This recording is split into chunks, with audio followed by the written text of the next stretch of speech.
The following program is made possible by grants from Humanities Texas and the World Monuments Fund, and brought to you by the Conservation Society of San Antonio.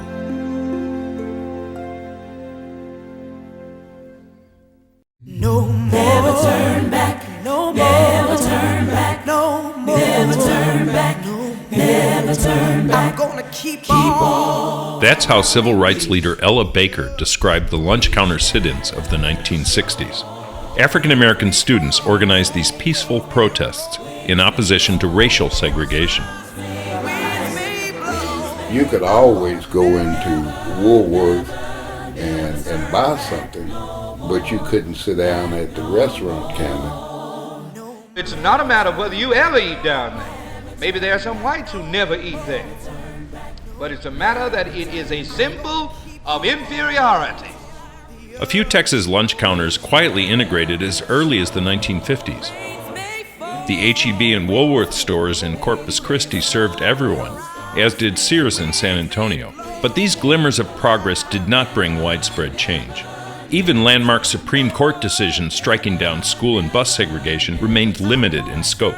These legal victories failed to transform society fast enough to satisfy the younger generation of African Americans. So, they took direct action.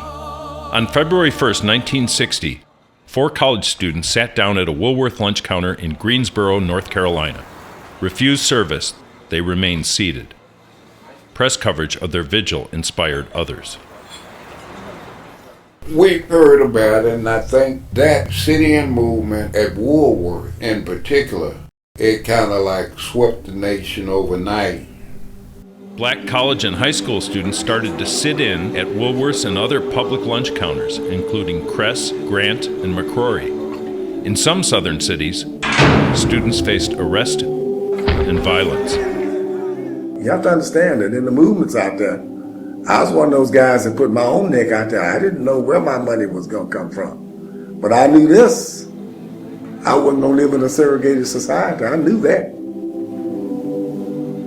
In March, the Progressive Youth Association and branch NAACP youth councils organized protests in Houston, San Antonio, Corpus Christi, Galveston, and Marshall, Texas.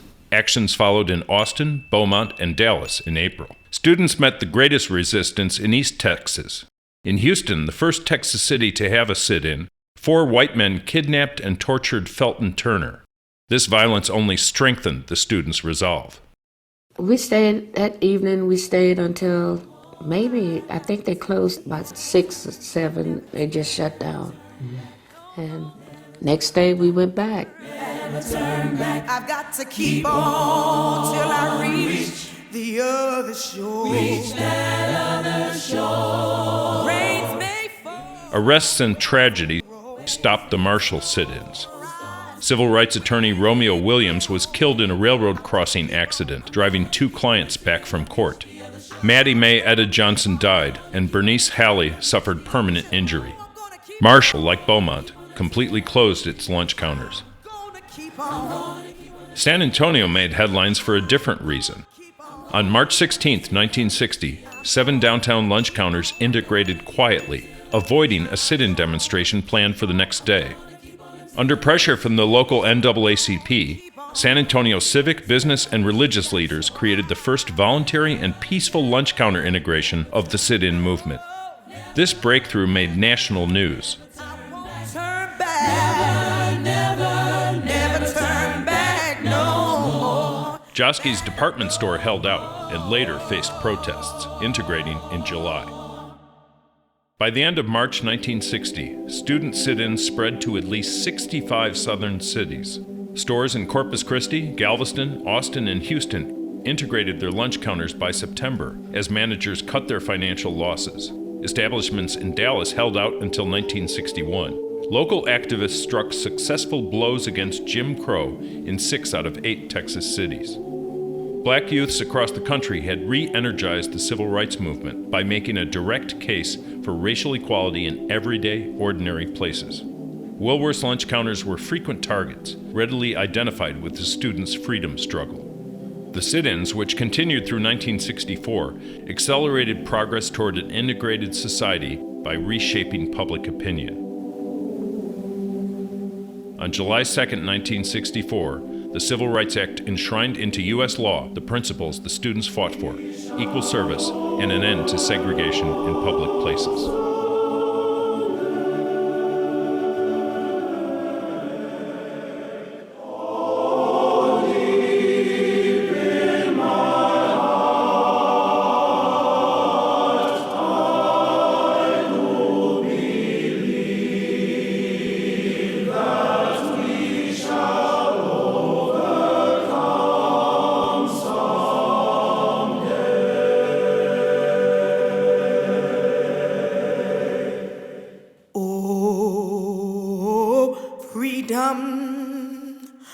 Oh, freedom. Oh, freedom over me. And go home to my Lord and be free. Oh, freedom. Oh, freedom, freedom. Oh, freedom. Oh, freedom over me. Over me. And go home to my Lord and be free. No more weeping, don't you know? No